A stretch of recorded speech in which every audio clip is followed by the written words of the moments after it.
यूँ तो हर जगह अपने आप में ख़ास होती है, लेकिन क्या आपने कभी ऐसी जगह देखी है, जहाँ भारत की सरहद ख़त्म होती है और एक अनंत सफ़र शुरू होता है? एक ऐसी भूमि जहाँ खुद प्रकृति भी ध्यान में बैठी लगती है, जहाँ बे ऑफ बंगाल, इंडियन ओशन और अरेबियन सी एक दूसरे से गले मिलते हैं, जैसे 3 युगों की कहानियाँ एक साथ बह रही हो। जहाँ स्वामी विवेकानंद का रॉक मेमोरियल समुद्र के बीच एक अकेली चट्टान पर शांति से मजबूत खड़ा है, तपस्या और दृढ़ विश्वास का प्रतीक।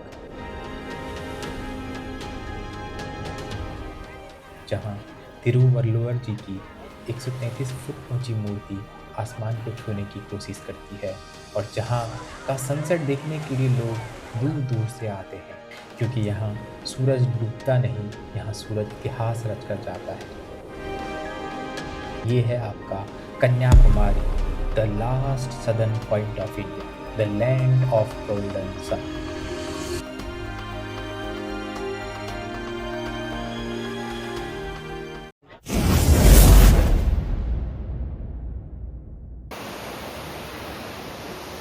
आज हम कन्याकुमारी में हैं और हम यहाँ केरला की राजधानी त्रिवेंद्रम से आए हैं।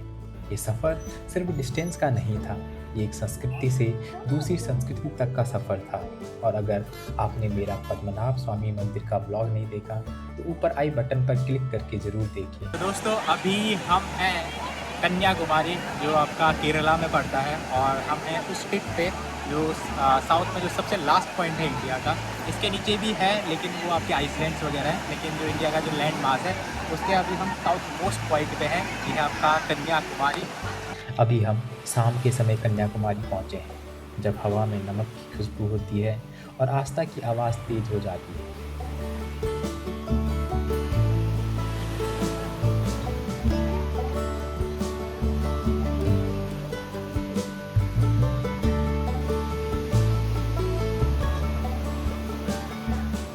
यही वो जगह है जहाँ लोग उस खूबसूरत सनसेट को देखने आते हैं, जहाँ समुंदर का रंग गहरे लाल में रंग जाता है, जैसे आसमान अपना दिल खोलकर समुंदर में उड़ेल रहा हो। यही वो पल होते हैं जिन्हें आप कैमरे में नहीं, अपनी यादों में कैद करना चाहते हो।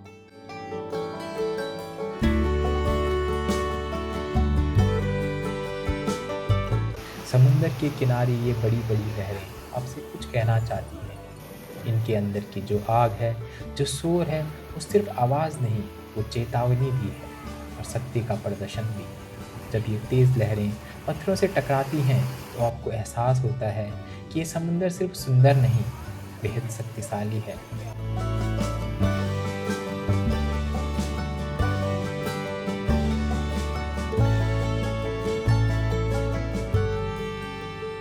इसी समुंदर के किनारे बसा ये शहर और ये मरीन ड्राइव ऐसा माहौल बना देते हैं कि बस मन करता है पूरी रात यहीं बैठ जाएं, इन लहरों को देखें और खुद को धीरे धीरे उनके साथ बहते हुए महसूस करें। तो दोस्तों ये है आपका कन्याकुमारी का मरीन ड्राइव। काफ़ी है यहाँ पे, आप चल सकते हो, आप बैठ सकते हो। लोग बैठ रखे हैं, काफ़ी अच्छा लग रहा है यहाँ पे। बाकी ये पूरा है, यहाँ पे काफ़ी स्पेस है यहाँ पे चलने वगैरह का, और बैठने का भी काफ़ी अच्छा है। ये देखिए यहाँ पे बैठने वगैरह का है। यहाँ आपको कई सारे चर्चेस भी मिलते हैं, हर एक अपनी अलग कहानी और विश्वास के साथ। और अभी हम एक ऐसे ही चर्च की तरफ चल रहे हैं जहाँ कुछ हो रहा है, शायद प्रार्थना, शायद गीत या शायद लोगों की उम्मीदों का समर्पण। தாயின் மடிதான் உலகம் அவள் தாழை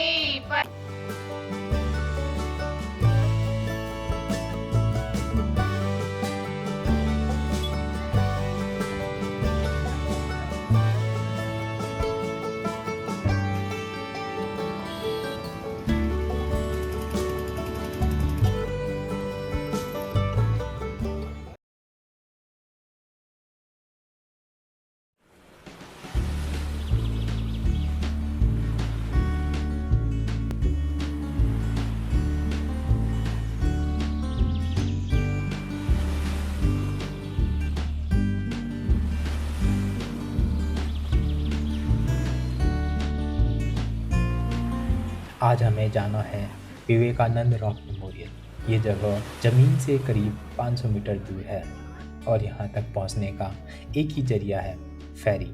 क्योंकि हम हॉलिडे सीज़न में आए हैं, इसलिए यहाँ फेरी के लिए बहुत लंबी लाइन लगी हुई है। इतनी लंबी कि 4-5 घंटे लग सकते हैं। दोस्तों काफ़ी बड़ी लाइन लग रखी है यहाँ पे बोटिंग के लिए, जो आपको उधर जाना है। और अभी सुबह 6:30 बज रहे हैं, तो फिर भी काफ़ी बड़ी लाइन लग रखी है। और यहाँ पे 2 टाइप की टिकट मिलेगी, एक 100 रुपये की, एक 300 रुपये की। तो जो 100 रुपये की टिकट है वो काफ़ी बड़ी लाइन है उसके लिए, और जो 300 रुपये की टिकट, जो स्पेशल टिकट है जो आपको थोड़ा फास्ट कराएगी आपको दर्शन, वो 300 रुपये की है, तो उसमें थोड़ा आपको फास्ट मिलेगा। इस भीड़ को देखकर हमने पहले अमन टेम्पल जाने का फैसला किया, जहां माता पार्वती की पूजा कन्याकुमारी रूप में होती है। एक कन्या जो तपस्या और शक्ति का प्रतीक है।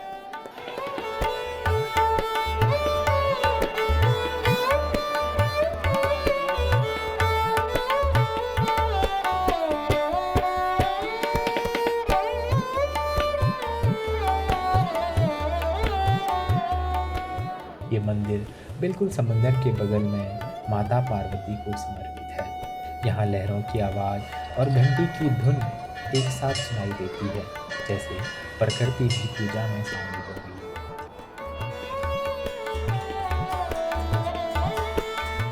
मंदिर के दर्शन के बाद हम फिर से लाइन में लग जाते हैं। फेरीज कम हैं और लोग बहुत ज़्यादा, इसलिए इंतज़ार लंबा है।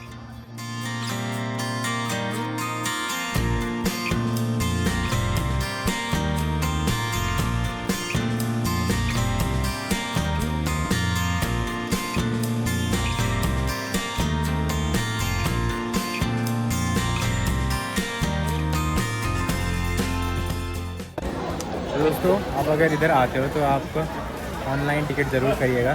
यहाँ पे इतनी बड़ी लाइन से आप बच सकते हो, और वो आपकी 300 की होती है। बाकी वो ऑनलाइन आपको पोर्टल पे मिल जाएगी, तो मैंने डिस्क्रिप्शन पे डाल दिया है, तो आप वहाँ से जाके आप ले सकते हो।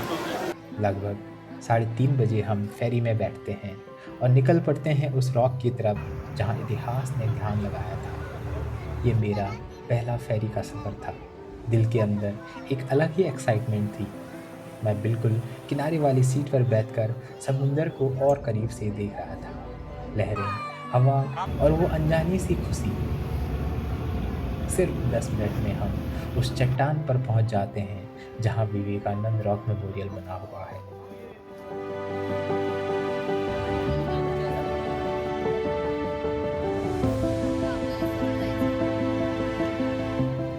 दोस्तों अभी हम पहुंच चुके हैं, और यहाँ टाइम इसलिए लगा है क्योंकि इनके पास बस 2 ही फेरी है, और वही 2 फेरी इतने सारे लोगों को पहुंचा रही है इधर से उधर, तो इसलिए काफ़ी ज़्यादा टाइम लग रहा है। इसी रॉक पर स्वामी विवेकानंद जी ने ध्यान लगाया था।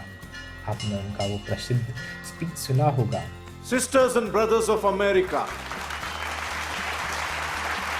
जो उन्होंने 1893 में शिकागो में दिया था, जिसने पूरी दुनिया को भारत की आध्यात्मिक शक्ति का परिचय दिया था। ऐसा कहा जाता है कि उस स्पीच से पहले उन्होंने 3 दिन तक यहीं इस रॉक पर मेडिटेशन करके एनलाइटमेंट प्राप्त की थी। इसी गहन तपस्या और बोध के सम्मान में ये विवेकानंद रॉक मेमोरियल बनाया गया।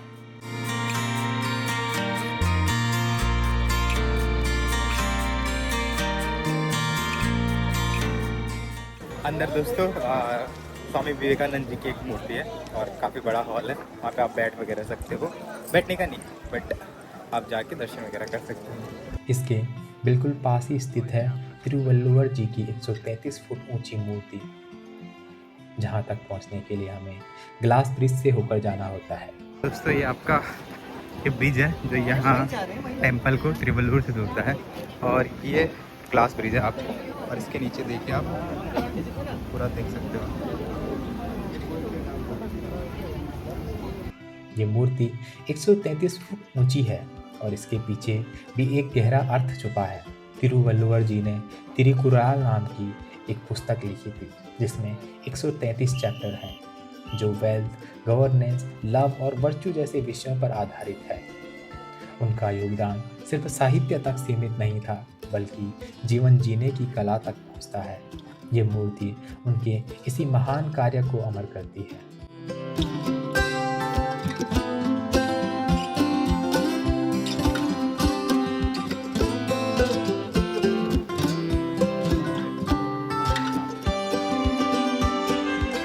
कन्याकुमारी सिर्फ एक टूरिस्ट स्पॉट नहीं, बल्कि ये एक फीलिंग है, वो पॉइंट जहाँ हमारा देश खत्म होता है पर हमारी यादें हमेशा के लिए जुड़ जाती हैं।